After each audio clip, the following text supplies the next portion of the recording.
following segment is sponsored by United Healthcare.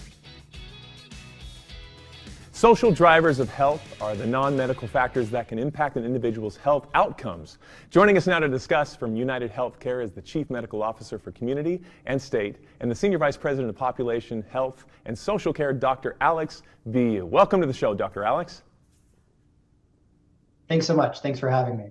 What are the social drivers of health, and why are they such an important part of our overall health? What would you say? Sure. Well, the social drivers of health is really just a technical term for those things we rely on every day, like adequate housing, food, transportation, as well as access to education and jobs. So those are things that it doesn't stretch the imagination too far to understand that they have an impact on your health, your ability to stay healthy and manage your health when you get sick. But what may surprise people is that those factors actually have a much bigger impact on your health than access to doctors and the healthcare system.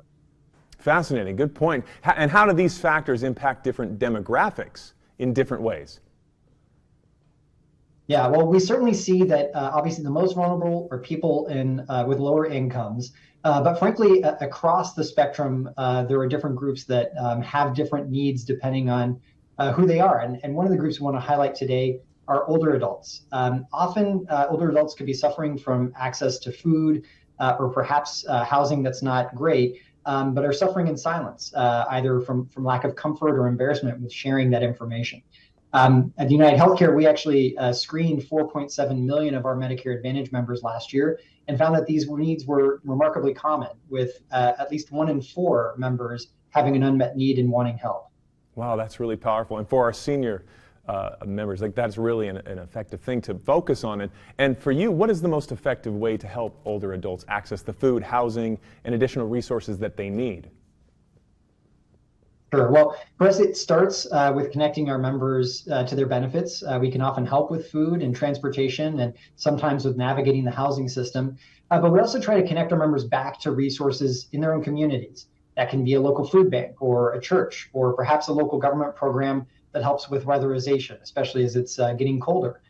So that not only helps meet the need for the member, but helps connect them back to that community network, which helps address things like social isolation, also another big problem commonly found amongst older adults. Community is extremely important, certainly, and it takes a village, and getting involved, I think that's an amazing program to get, focus where you are. That's awesome to get the help they need. So where can we go for more information? Sure. So if folks want to learn more about what we've seen through our members' eyes, I'd encourage them to go to unitedhealthgroup.com/research. And there you can find an overall report about what we learned, as well as look at state-specific profiles.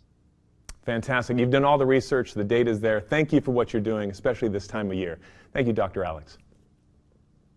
Thank you.